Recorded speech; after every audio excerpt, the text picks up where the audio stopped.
नमस्ते, मेरा नाम है माधव और आप देख रहे हैं किसान तक। अनुपम मिश्र जी की किताब है आज भी खड़े हैं तालाब।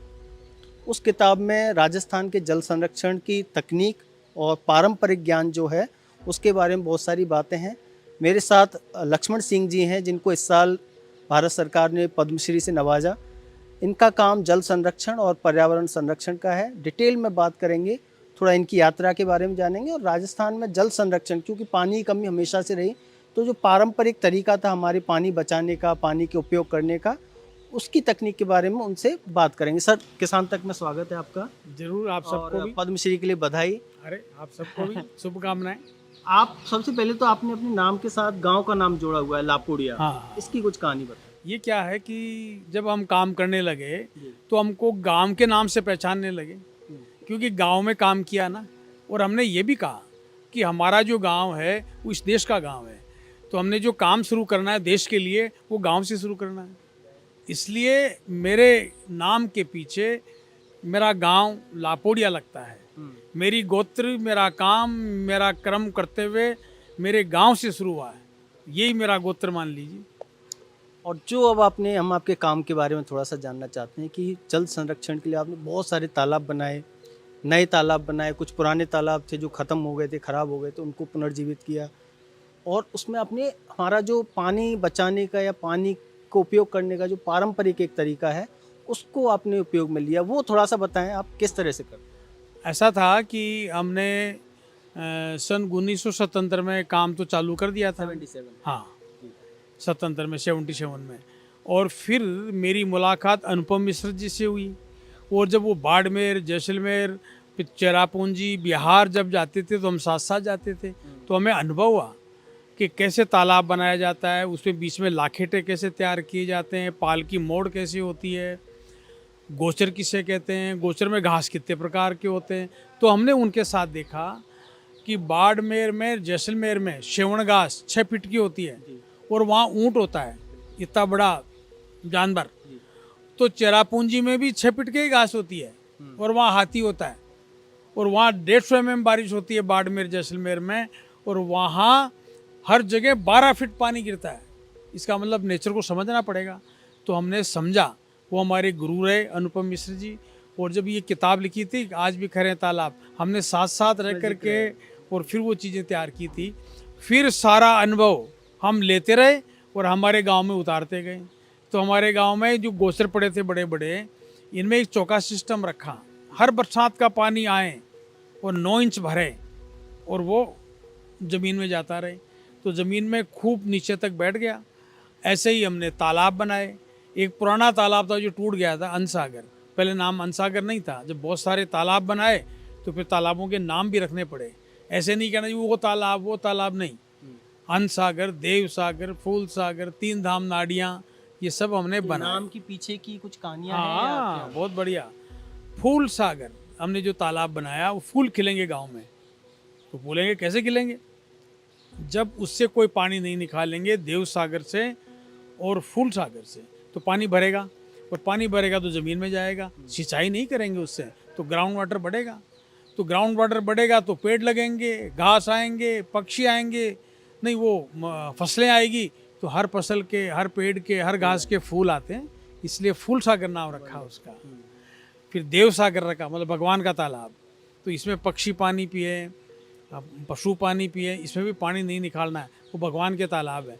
तो भगवान की मूर्ति, छतरियाँ, वहाँ पर चबूतरे, वो सब बनाई हमने। छतरियाँ बनाई। देव सागर मतलब भगवान का तालाब है तो देव सागर बनना है ना। तो गांव को जब बनाना हो तो ऐसे तालाब बनाने पड़ते हैं। छतरियाँ, तालाब, बैठने के चबूतरे, वहाँ निर्णय करने के चबूतरे, शाम को घूमने के चबूतरे, या ऐसी बड़ी बड़ी पालें जहाँ आराम से काफ़ी लोग घूम सके और गांव का आनंद ले सकें। तो हमने देव सागर बनाया। और जो पुराना तालाब था उसका नाम अनसागर रखा, उससे सिंचाई होती है। और देव सागर, फूल सागर से नाम भी ऐसे ही है, उनसे कोई सिंचाई नहीं होती, ग्राउंड वाटर बढ़ता है। हमारे हर कुएं में बरसात के दिनों में हाथ से पानी पी सकते हैं, इतना ग्राउंड वाटर बढ़ता है। ये पिछले 40-50 साल की? हाँ, 30 साल 30 से। साल की। हाँ, क्योंकि पहले तो 2 4 5 साल तो ग्राउंड वाटर ऊपर आने में लग गया। ऐसा नहीं होता है आज तालाब बनाए आज ही भर गया, ग्राउंड वाटर आ गया, नहीं, वो बरसों लगते हैं इस काम को। फिर वहाँ पेड़ लगाए गए, इतने पेड़ लगाए गए कि पेड़ों की सुरंगें बन गई। आप गांव में घूमो, तालाबों पे घूमो, तो आप धूप में नहीं घूम सकते, इतने पहाड़ दोनों तरफ पेड़ गजब के, और पीपल, बड़, शीशम, नीम। क्या ये पानी मीठा है? क्योंकि दूदू जिस क्षेत्र में आप रहते हैं, सांबर वहाँ से नज़दीक है, सॉल्टी वाटर है, तो वो मीठे पानी की व्यवस्था फिर कैसे हुई? हाँ, आपने कभी आप दूदू जाना हो तो मेरे साथ जाइए। वहाँ के जो ठिकानेदार है, जो जागीरदार थे, उन्होंने एक तालाब बनाया बहुत ज़ोरदार दूदू में ही, और दूदू सबसे ज़्यादा खारा के नाम से जाना जाता है। और उस तालाब के पास बावड़ी है, जैसे बिसलरी हो पानी, इतना मीठा पानी है। तो खारा पानी का एरिया जो होता है, उसमें तालाब बनाओ या कुआं बनाओ या बावड़ी बनाओ उसके पास, उससे बरसात का पानी रिचार्ज हो जाता है, तालाब का पानी रिचार्ज हो जाता है, और उसमें मीठा पानी मिलता है। चाहे आप खेती करो और चाहे पानी पियो, कमाल का पानी है दूदू में ही। ऐसे हमने पूरा एरिया में काम किया। कितने तालाब आपने कुल बनाए? हमने जो नए तालाब बनाए वो तो करीब 250 तालाब बनाए, और हर गांव में कमेटियां हैं, संगठन है, और हमारी एक यात्रा चलती है धरती जतन, मतलब धरती को सजाओ, हर साल निकालते हाँ। और वो हर गांव की कमेटी से एक संकल्प होता है, हम तालाब बनाएंगे, हम इतने पेड़ लगाएंगे, हम गोचर विकास करेंगे, यात्रा आएगी जब तक ये काम कंप्लीट मिलेगा। तो गांव के लोग लग जाते हैं। एक साल का टारगेट रखते हैं, हाँ। और यात्रा के वक्त पे वो टारगेट पूरे पूरे होंगे। दूसरी यात्रा आएगी ना साल भर में, तब तक वो पूरा करेंगे टारगेट। और ये सब काम करती है आपकी कमेटी जो बनाई गई है गाँव। ऐसा नहीं है कि हमारे कोई बजट आए और हम ही लगे रहें, नहीं, गांव के गांव लगते हैं, निमंत्रण दिए जाते हैं, एक गांव में 2-2 हज़ार काम करते हैं, 5 दिन में नए तालाब तैयार हो जाते हैं। तो ऐसा एक अभियान है बड़ा, और उसी यात्रा के थ्रू चलता है। यात्रा के थ्रू एक दूसरों का कंपटीशन भी है, हमने 2 तालाब बनाए, तुमने कितने बनाए, एक ही बनाया क्या, ऐसा एक है, तुमने कितने पेड़ लगाए, फिर एक दूसरे लोग जाकर के सीखते हैं, फिर काम करते हैं। टोटल मतलब जिस तरह से यहाँ कुछ कार्यक्रम होते हैं सरकारों की तरफ से, वर्कशॉप होते हैं, ओरिएंटेशन होते हैं, वही सब काम लगभग आप अपने सहज पारंपरिक ज्ञान से करते हैं। वो अपने लोकल दिमाग से और लोकल लोगों के मेहनत हाथों से काम होना चाहिए।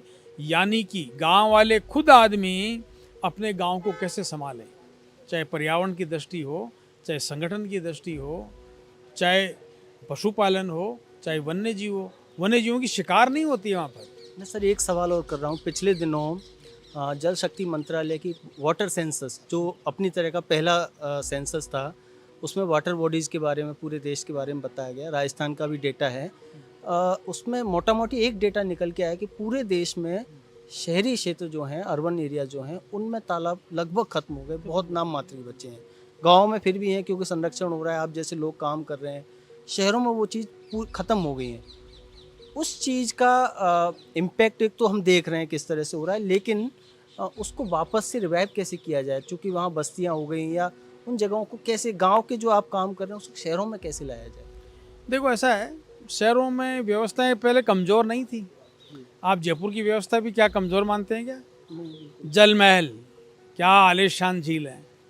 ऐसे और जो पहले तालाब थे, दुर्गापुर में एक तालाब था, सब तोड़ करके और उसको कॉलोनियाँ बसा दी गई, और जल महल में गंदा पानी आ गया पूरा। ताल कटोरा ये क्या कम थे? आमेर में एक तालाब है वो सुंदर, पर इन लोगों ने कोई लालच में आकर के और वहाँ कॉलोनियाँ काट करके बसा दी गई है। वो कॉलोनियाँ तो नष्ट होने वाली नहीं है, पर ये गांव में भी अभियान शुरू कर दिया राज ने कि साहब कोई ये तालाब किस काम के, इसको पाट दो, और फिर उस पर कॉलोनियाँ कट रही है, मकान बन रहे हैं, अतिक्रमण हो रहा है। हमने हमारे एरिया में अतिक्रमण नहीं होने दिया है, ऐसे तालाबों को नष्ट नहीं होने दिया है। गांव के लोग भी अलर्ट है इसके लिए कि कोई भी तालाब पे अतिक्रमण नहीं, कोई भी तालाब की जो पानी की आव है, 2-2, 3-3 किलोमीटर से पानी आता है, उस आव को अवरुद्ध नहीं होने दिया है। हम वहाँ खड़े रहते हैं, काम करते हैं, लोग रात को लालटन लेकर के, बैटरी लेकर के उन चीज़ों को रात को संभालते हैं जब बारिश आती है। और ऐसा हमने पानी को संभाला है, तब हमारे आज कुओं में पानी बारिश के दिनों में हाथ से पानी पी सकते हो, और एक ही नहीं 100 गाँवों से।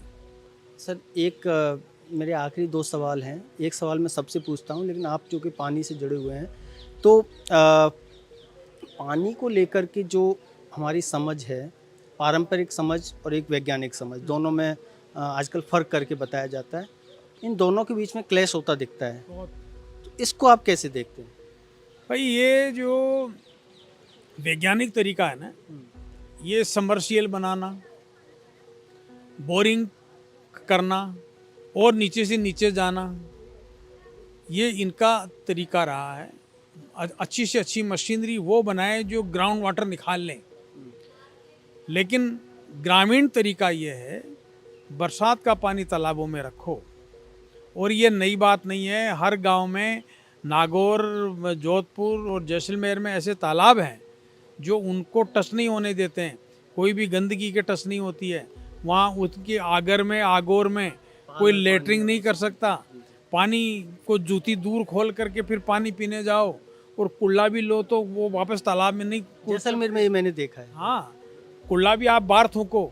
ऐसे पानी को रखेंगे तो पानी रहेगा, पर पानी का आप अपमान करोगे तो पानी को खींचोगे ज़मीन के अंदर से बुरी तरीके से, गलत तरीके से, तो वो पानी कम होगा। और ऐसी स्थितियों में खेती भी बर्बाद हो गई और लोगों की पानी की पीने की समस्या भी आ गई, और भयंकर आ सकती है जिसका कोई अंदाज़ा नहीं। भयंकर बाढ़ आ सकता है। जिस तरह से शहर बसा रहे हैं, अभी कभी जोरदार अच्छी बारिश हो गई तो भयंकर बाढ़ आएंगे। पानी अगर नहीं बरसा और बिशनपुर में पानी नहीं आया तो जयपुर को कैसे पानी पिलाओगे, अजमेर को कैसे पानी पिलाओगे? और सब सरकारें भी हाथ खड़ा कर देगी, ये पानी पैदा नहीं कर सकती, ये तो इंद्र भगवान ही देता है। मेरा सर आखिरी सवाल ये है कि आपका जो सहज ज्ञान है गांव का, परंपराओं का, वो अगली पीढ़ी में ट्रांसफ़र कैसे होता है, और इसको करने की आपकी क्या प्रक्रिया है, आप उसमें कर रहे हैं? हम जब देव उठनी 11 मालिक दिवाली के 11वें दिन पुष्कर पूजन होती है, तो पुष्कर पूजन के साथ हमारी यात्राएं स्टार्ट हो जाती है हमारे एरिया में। तो सारे युवा जुड़ते हैं, युवतियाँ जुड़ती है, स्त्री पुरुष बुजुर्ग सब जुड़ते हैं, और हर गोचर में जाके बैठक होती है, हर तालाब पे बैठक होती है, हर कुएं पे बैठक होती है। वन्य जीव पूजे जाते हैं, जंगल पूजे जाते हैं जो हमने लगाए, तालाब पूजे जाते हैं, पेड़ पूजे जाते हैं, और ये संकल्प लिए जाते हैं कि हम कभी तालाब नहीं फोड़ेंगे, गांव का निर्णय मानेंगे, कमेटी बनाएंगे, पेड़ लगाएंगे।